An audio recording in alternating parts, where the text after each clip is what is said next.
Mata adalah panglima hati. Segala yang kita kerjakan adalah wujud misteri yang bergejolak dalam hati. Baik, buruk, kejam, pilu, sampai kisah ironis, semua akan kita kuak di sini, menembus mata batin. Di program ini kami akan menghadirkan orang-orang yang pernah ataupun masih melakukan tindakan di luar batas kewajaran. Dan bintang tamu yang saat ini sudah ada di samping saya adalah Natalia Hamad. Natalia, terima kasih hadir kembali di Menembus Mata Batin. Ya, sama-sama. Waktu itu pulang dari sini ada kejadian aneh? Nggak kan ya? So far sih nggak ada sih. Baik-baik aja ya? Baik-baik aja. Tapi kamu pernah punya pengalaman bisnis lagi nggak? Punya sih. Waktu itu pada saat lagi syuting juga. Syuting kebetulan manjat gunung. Itu Gunung Badega Parang ya. Manjatnya kurang lebih 500 meter. Nah, di tempat pemberhentian itu memang warga di sana udah bilang kalau di tempat pemberhentian itu adalah tempat para hantunya beristirahat atau mereka tuh di sana gitu kan. Suka kumpul di situ. Suka kumpul di situ. Spotnya ya? di sana. Jadi harus agak hati-hati gitu kan. Terus singkat cerita akhirnya kita sampai ke atas gunung dan pada saat mau turun gunung itu udah maghrib karena proses syuting kan tidak hanya manjat gunung kan, karena juga ada proses lainnya. Ketika turun gunung, singkat cerita saya merasa kenapa para kru tuh kayak agak cuekin saya ketika turun. Jadi mereka bergerombol sendiri dan tidak berani dekat dengan saya ketika turun, ya kan? Karena turunnya itu satu persatu sih sebenarnya. Terus pada saat sampai bawah juga, udah sampai tempat perumahan perkemahan, salah satu kru bertanya kepada saya, "Nat, tadi kamu lihat ada orang nggak?" "Orang," aku bilang. "Ada kan? Kalian semua kan orang," gitu aku bilang. "Bayangan gitu." "Enggak sih." "Aduh, kenapa emangnya?" Aku bilang gitu. "Iya, soalnya kita semua tuh ngelihat kamu lagi diikutin sama dua hantu," dia bilang. "Berwujudnya yang satu adalah gelap, hitam, tinggi, dan yang satu lagi cewek rambut panjang putih dan itu ngikut nempel di samping kamu terus." Ada di samping kamu dan kamu nggak nyadarin dan tuh? aku nggak sadar. Nggak ngeliat dan nggak ngerasa apa-apa? Dan nggak ngerasain apa-apa. Aku ngerasa ya hanya dingin aja karena emang posisinya pada saat itu udah jam 6:30. Ada hujan juga agak rintik, jadi aku nggak ngerasain merinding atau apapun dan mereka melihat sangat jelas. Tapi setelah itu nggak ada yang kesurupan atau apa kan? Teman saya ada. Teman saya ada sama manajer saya dia kesurupan. Jadi kayak dia tiba-tiba kayak jadi bengong segala macam tapi udah diobatin gitu. Dan kebetulan salah satu kepalanya juga dia kan juga emang bisa lihat dan dia bilang, "Iya, saya juga lihat sih dari atas kamu diikutin ada dua hantu," dia bilang. Terus udah itu dia bilang, "Saya cuma nggak berani cerita," dia bilang gitu. Kayak gitu sih. Jadi di tempat itu tempat kumpulnya hantu-hantu itu dan hantu. dia ikut kamu ke bawah. Dan ikut berarti. aku ke bawah. Dan memang sih banyak yang bilang, mereka juga sering bilang kalau aku tuh memang sering diikutin dan mereka tuh senang. Cuman dari sisi matanya aku sendiri nggak bisa melihat mereka. Cuman paling merasakan ada tapi tidak bisa melihat mereka. Jadi aku tidak pernah takut sih. Kamu sekarang tapi nggak ngerasain apa-apa kan? Nggak ngerasain apa-apa so far. Oke, mudah-mudahan semalam hari ini akan baik-baik aja ya Nat ya. Amin. Kita akan segera ketemu partisipan kita yang pertama. Ya. Berikutnya akan hadir seorang perempuan yang mengaku sering mendapatkan teror dari makhluk gaib. Malam hari ini kami akan panggil dia dengan nama samaran. Kami persilahkan Usi.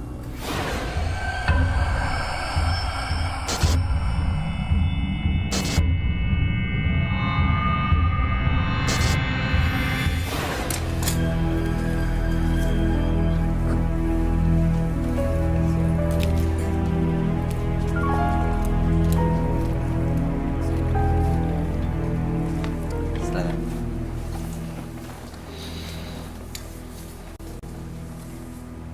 Selamat malam Usi. Selamat malam. Apa yang mau kamu ceritakan? Tentang rambut sambungan yang terus meneror saya. Rambut sambungan maksudnya? Maksudnya seorang wanita yang terus meneror saya karena rambut sambungan yang saya pakai. Jadi kamu semacam pasang apa namanya kalau sambur? Apa ya? Kayak hair extension. Hair bener extension, hair clip Iya. gitu. Semacam hair clip. Oke, gimana ceritanya? Jadi awalnya kamu pasang rambut sambungan itu. Iya. Lalu setelah itu apa yang terjadi? Lalu setelah itu datang wanita yang nggak saya kenal dan yang nggak saya tahu tiba-tiba sering jambakin saya, sering narik rambut saya sampai rambut saya seperti ini, rontok. Maaf Bayu, aku boleh tanya, itu Silakan. maksudnya setiap hari ketika Iya, lagi tidur? setiap malam. Setiap malam. Tapi pas bangun tidur itu aku cuma kayak mimpi, tapi setiap pagi itu ada rambut rontok di bawah kasur. Kamu pasangnya atau beli rambut itu di mana? Di temen aku. Dan dia beli di mana?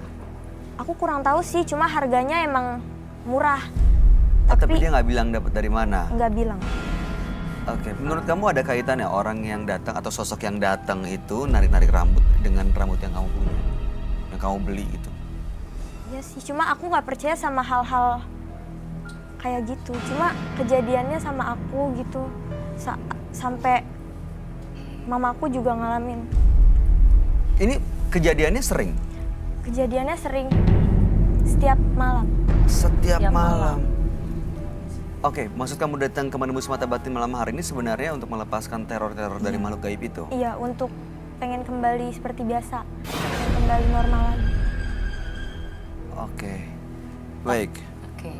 Tapi Gimana? setelah lepas itu juga masih diteror Dan juga. rambut itu dipakai sama mama saya. Sekarang dipakai sama mama. Dan mama Oh, saya jadi terbaring. nggak kamu simpen, lepas dipasang lepas, sama dan mama? mama saya pakai rambut itu. Beliau melihat juga nggak yang hal yang sama? Mungkin beliau melihat cuma nggak Nggak mau cerita. bilang sama saya. Baik, mudah-mudahan malam hari kita bisa dapat solusi dan kamu bisa lepas dari teror makhluk gaib itu ya. Kami ajak kamu Usi untuk langsung ketemu dengan sahabat kami. Dia adalah seorang indigo. Kami persilahkan Roy Kiyoshi. Sebelumnya, tim Mata Batin sudah memberikan tanggal lahir dan nomor rumah partisipan kepada Roy Kiyoshi.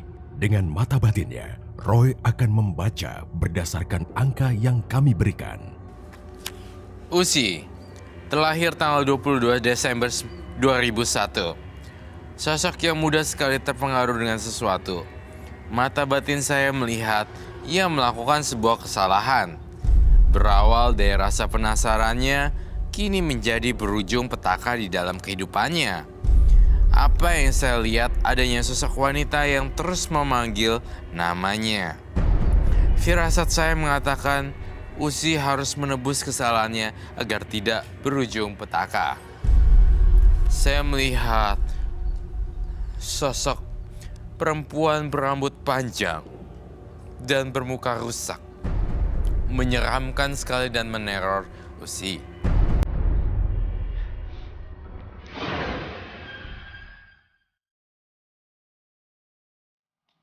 Selamat malam semuanya. Selamat malam Roy. Silakan duduk. Tapi saya enggak. Kenapa Roy? Saya ingin bacain di samping Mbak ini. Mbak Usi. Iya. Dengan tanggal lahir 22 bulan 12 2001. Betul? Betul. Netralisir sementara. Kenapa kamu baru datang langsung melakukan netralisir? Ada apa Roy? Karena saya melihat energi negatif dan menyeramkan sekali bagi, nggak tahu ya, budaya ya, bukan budaya, maksudnya menyeramkan sekali bagi orang awam karena saya merasa adanya kehadiran arwah yang kurang sempurna gitu, tidak bisa diterima dimanapun seperti itu, lalu mengikuti kemelekatan tentang rambut. Oh, oke. Soalnya Usi tadi cerita dia pernah pasang rambut ya, menyambung rambut. Iya. Udah gitu dia beli dari temennya, nggak tahu asal dari mana. Setelah melakukan pemasangan rambut itu, dia sering didatengin sosok gaib seperti seorang perempuan yang mencoba untuk narik-narik rambutnya. Dan rambutnya akhirnya sekarang dilepas dan sudah dipasang oleh ibunya, dipakai ibunya. Tapi sosok itu masih terus datang ya. Makanya malam hari ini datang ke menembus mata batin untuk bisa melepaskan teror dari makhluk gaib itu. Gimana Roy? Kamu ngelihatnya emang ada kaitannya dengan rambut yang dia pasang ya? Saya melihatnya ada kaitannya dengan rambut yang dia pasang dan kemudian dia juga gini, kita tidak bisa bilang semua rambut extension itu memang dari orang mati, tetapi saya pernah buat satu video ya di vlog saya. Saya suka investigasi, kemudian saya nanya ke perias mayat dan jenazahnya. Saya nanya lebih detail, Mbak, pernah nggak ditawarin dengan harga yang bombastis untuk rambut segitu? Dan dia bilang, iya mas, pernah saya ditawari. Lalu kemudian dia menolak karena itu pekerjaannya takut dan menyeramkan. Tapi ada tukang tadahnya yang menawarkan, Mbak, ini saya tawar 6 juta untuk rambut ini, saya mau buat extension. Rambutnya dibuat untuk Extension gitu. Dan pihak keluarga kan taunya sudah dimandikan lalu kemudian seperti itulah ya. Iya. Rambut dari bagian dalamnya itu biasa dipotong krek gitu. Itu ada videonya. Saya melakukan investigasi seperti itu. Dan memang benar ada seperti itu gitu. Nah, yang kurang beruntung adalah ketika rambut itu dipakai dan dihantui. Jadi semacam yang punya rambut dan juga keluarganya tidak tahu dan mereka mungkin tidak rela gitu ya diambil. Iya. Dan menjadi hantu sih biasanya sebenarnya. Karena kan ada yang kurang, maksudnya gini loh. Gue udah ini kayak saya sudah meninggal, tetapi kenapa sih kamu tidak ini gitu, tidak Iya. respect sama Nggak menghormati yang sudah meninggal gitu ya. Iya. Banyak kok salon-salon bagus yang memang rambutnya itu berasal dari rambut asli. Karena memang ada orang-orang hidup yang memanjangkan rambut untuk sengaja di donation buat orang cancer survivor. Jadi ya seperti itu gitu. Dan di luar negeri pun mereka juga melakukan pemotongan rambut panjang, cekrek dan donation untuk cancer survival. Dibikin wig untuk anak-anak kecil yang penderita cancer. Iya. Itu saya juga pernah lihat tentang itu. Nah, namun yang terjadi di sini adalah penyalahgunaan. Tidak bermaksud membantu orang yang cancer survival, namun malah ya potong wig untuk kecantikan, taunya ini gitu kan. Ini tapi kan Usi kan nggak tahu apa-apa ya, Roy. Iya. Kenapa dia jadi dihantui? Karena Usi selalu kosong pandangannya. Entah kenapa ya, Usi, kamu kok kosong sih pandangannya? Setahu saya orang-orang yang kosong, mellow, sedih sendiri, bengong, aduh gimana ya, begini-gini gitu. Itu banyak banget yang hantu-hantu yang sejenis bisa masuk. Dan tadi waktu kamu masuk dan melakukan netralisir, itu sosok yang datang apakah sosok yang kamu gambar ini, Roy? Iya. Dan itu ilegal loh di Indonesia. Di Indonesia, ya. Ambil rambut Untuk tanpa izin, mengambil. rambut jenazah gitu. Iya. Kecuali mungkin rambut yang dikumpulkan dari salon atau barber. Iya itu ada. gitu ya. Itu ada mungkin- dua gitu kan. Uh-uh. Ini yang ini ilegal tapi yang ini yang dari salon terpercaya itu memang ada. Iya. Dan khusus di negara Thailand karena pernah saya di Thailand rambut-rambut itu kualitas bagus semua. Gitu. Lurus-lurus semua karena ada yang mendonasikan. Dan mereka menjual kepada orang salon seperti itu. Sekitar 6.000 baht seperti ini.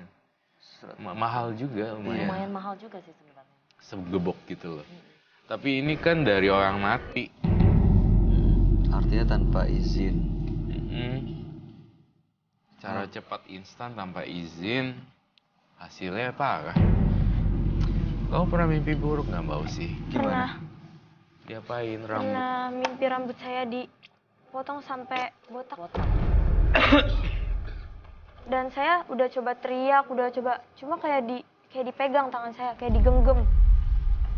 Pas saya bangun, ternyata itu cuma mimpi. Oke. Waktu sosok gaib itu yang menyeramkan itu datang, narik-narik rambut kamu. Terus dia pergi gimana? Hilang gitu aja atau Bilang kamu gitu usir? aja. Pernah nampakkan dirinya di kaca. Terus saya lagi nyisir. Berarti sama Gimana? ya? Kamu lagi nyisir? Saya lagi nyisir, Hah? terus tiba-tiba kayak muka saya bukan muka saya. Mukanya perempuan Berubah. cantik itu. Iya. Saya pernah dengar mitos gini juga, Roy. Katanya kalau nyisir malam-malam itu seperti mengundang sosok gaib. Iya itu benar juga. Tetapi mitos itu ternyata setelah saya research dan telusuri, menyisir rambut malam-malam konon katanya ada setan yang ini. Ternyata sebenarnya orang tua zaman dulu kita melarang untuk gunting kuku malam-malam untuk supaya tidak terluka. Jadi mereka membuat satu paradigma dan dogma-dogma seperti itu agar kita tidak melakukan itu. Nyisir malam-malam membuat kita tuh supaya lu tidur gitu, jangan sok I don't know how to Ganjenan gitu ya. sok keganjenan. Sekarang udah nggak pasang extension lagi dong. Udah enggak. Usi wanita yang baik, Oke. tetapi dia tidak tahu apa-apa tentang dunia luar gaib.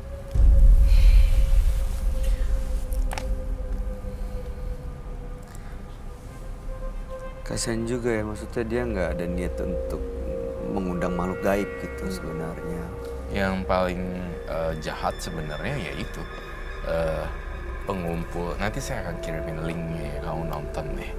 Dan saya terjun ke kamar jenazah langsung dan melakukan investigasi. Ternyata ada ya yang memperjualbelikan rambut jenazah. Iya, dan Iya. mungkin mereka juga tidak doakan terlebih dahulu. Jadi malah ada energi negatifnya dan mungkin yang punya rambut marah. Marah. Rambutnya sebenarnya bagus. Loh. Kenapa, Roy? Sorry, what? Kenapa, Roy? Kamu ngelihat itu dia Ada sebenarnya apa? saya mau tanya. Kalau saya lihat rambutnya nggak ada masalah, rambutnya pendek. Kamu ngelihat yang lain? Ada rambut lain masih terpasang.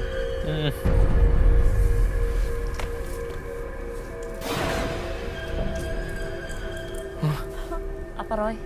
Au. Au. Au.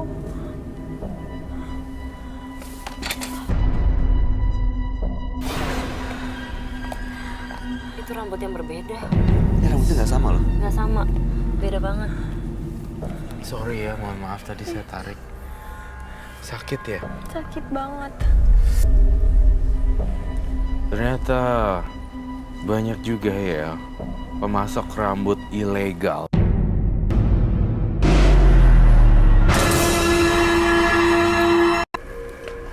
Ini kita nggak tahu apa yang kamu mau lakuin, tapi ini aman nggak buat kamu nih juga? Semoga aman ya. Ternyata banyak juga ya pemasok rambut ilegal untuk dijadikan hair extension. Tidak digunakan untuk donation buat kanker survival yang Dari situ.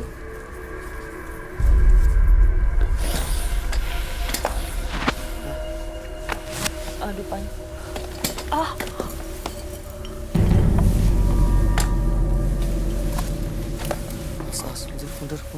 Mundur. Ini masuk ke perempuan ini masuk ke dalam badannya Roy ini. Sudah berubah. Ini masuk. Sepertinya Roy. Ini perempuan ini kendaliin Roy. Ini kerasukan ya. Ini bukan Roy lagi. Bukan. Apa kita harus buka kainnya? Tunggu. Biar dia balik. Roy. Apa itu?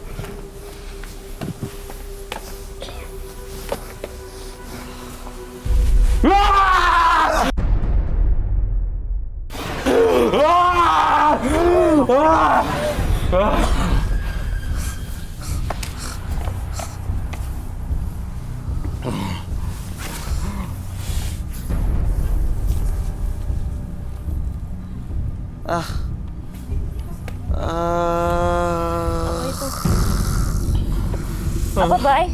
Ada rambut keluar dari mulutnya.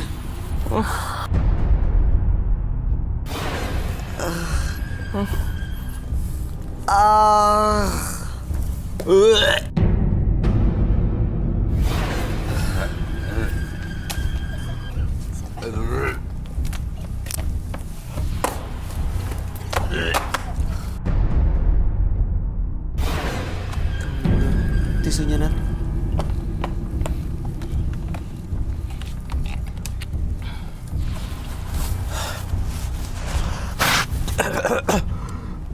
Oke. Kamu oke? ngeliat apa tadi, Roy?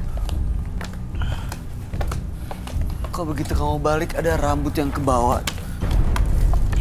Keluar dari mulut kamu tuh rambut siapa? Yang kamu lihat di situ? ketika saya masuk ke dalam kain, saya merasakan jantung saya menyempit udaranya. Kemudian banyak sekali pattern bercak-bercak warna hitam.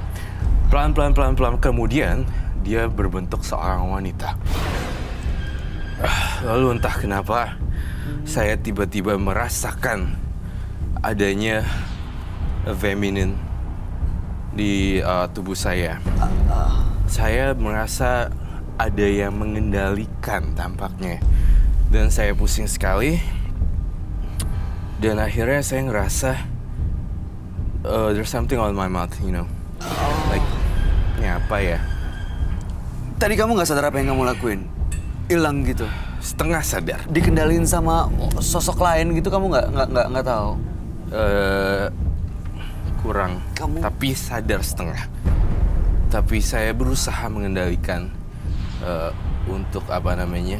Untuk tidak dikuasai. Tapi yang sisa yang saya dapat itu kepala pusing. Tapi saya aneh deh.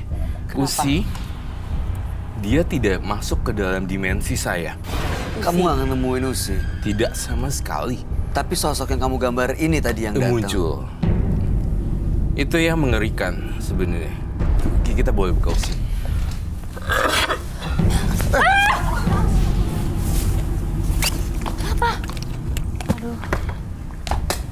Ambil minum yuk.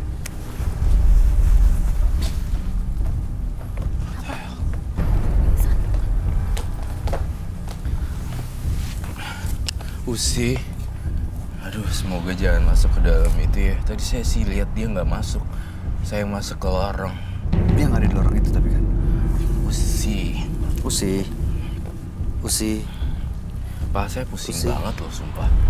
Masuk ke dalam situ tuh kayak lubang yang gelap dan seperti kayak lubang gitu.